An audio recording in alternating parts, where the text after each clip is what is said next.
with and without. It's a bit of a complex.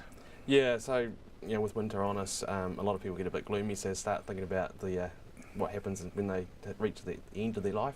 And it's shown that 5% of New Zealanders actually have no will. So That's pretty silly. Yeah, if they drop dead without a will, it's going to involve the court applications, and it gets really, really messy. All those things that you intended never happen. There's some certain pieces of legislation that just kick in, and it gets distributed based on that. So if you've got a spouse, they get everything. If you've got kids, they'll get basically 2/3 of your estate. Their spouse gets the rest, plus a certain amount of money. You may not have intended it that way, but that's what happens if you have no will. Now, the other thing is that court intervention. There's an amazing story of a guy who left everything to 2 sheepdogs, and it caused a bit of a ruckus, really. Yeah, it would, because things like the Family Protection Act are there to make sure that you can't do that.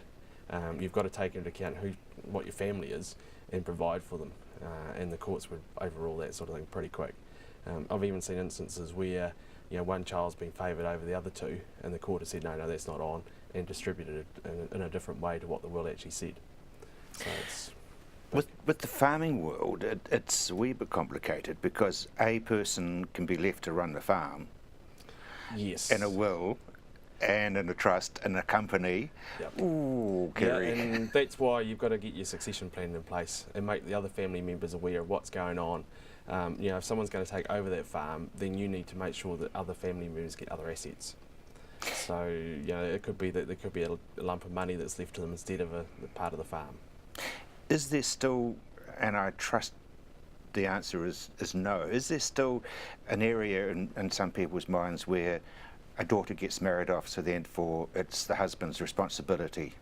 There is some of that still going on, and you just can't make that assumption anymore. You've got to provide for that daughter.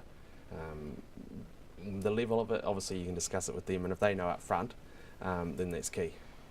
The other thing is, if you've gone and said to someone, look, when I die I'm going to give you such and such, and it's not in your will, they have actually got legal rights to challenge your will. Because if you've been telling them for years that you're going to leave them a certain asset or a lump of money, they can say to the courts, well, look, this is what I was promised, I didn't get it, and the courts could go down that path and actually give them something. Ooh, that's a dicey one, because that's... Yes. It's one where you might do something for somebody, it's worth a fair bit, and you go, oh, look, don't worry about paying, and they go, oh, when I die I'll give you such and such. If you forget about it, and that other person doesn't, and you die and they're not named in that will, then they could kick up a stink, especially if it's high value. But that person who is saying that I promised you the race car, Yep. It's their word against the yeah. Yeah, it is. But generally, there'll be someone that will know, someone else will know that it has been said. Oh, okay. Especially if it's been done over a number of years.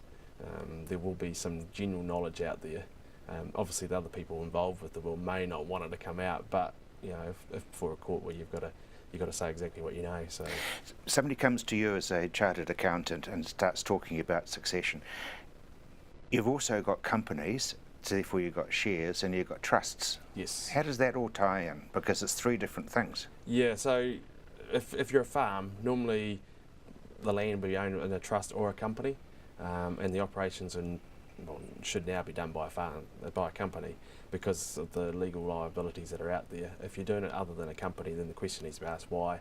It gets a bit easier because then you're only dealing with shares in a company, you're not transferring actual plant and machinery and land, etc. And with a trust, well, it carries on until the trustees decide what they want to do with it. If your will says, the land I want to give to son A, but the trust actually owns it, well then it's irrelevant. Your will has no impact on that trust. So you as a chartered accountant and a lawyer would work together. Yep. and unravel all that. Yeah, so you'd sit down with your banker as well. So your chartered accountant and lawyer would be involved. A banker would be behind the scenes because you make sure your finances are all sort of lined up as to how they should be. So if something does happen, that handover to the next generation or somebody else is pretty straightforward. But a lawyer and accountant need to work very closely together to get that will and the trust and the structure right. And probably an insurance broker.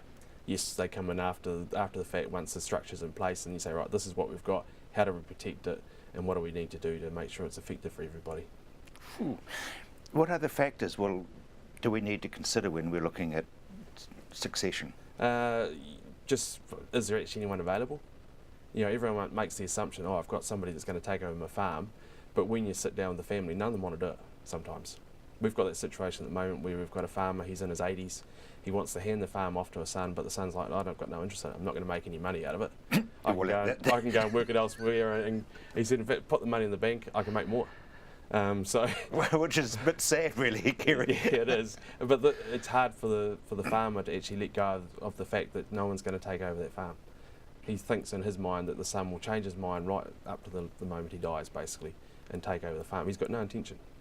So it's a tough one for some generations to accept that there is no one actually out there, and the only option is to put it on the market. But after the person has passed away? Yes. Invariably? Yeah, it's going to be that case in this situation because he's just not going to move. The son's not going to move. So, but other parties, they might be able to come to agreement and say, look, we know we're not going to take over the farm. You can stay. The father might want to farm it for so many years, or the mother, and then put it on the market, sell it. Have some cash to live on for a while, and then they just pass that on to the next generation instead. And then you've got the little bits where, for example, if you get married, the current will is null and void. Yes, so the will needs to be checked every so often. So a minimum of 2 years if there's been no changes within your family or your relationships. If you change your relationship, then get straight into the lawyer and get it sorted. You don't want to muck around with an old will and one party being named after another and etc. Indeed. Well, thank you for unravelling. You're very good at that, Kerry. Thanks very much indeed. Just a moment or two, speaking of stress, we're going to be talking to a person who knows exactly what you should do and how to get rid of it.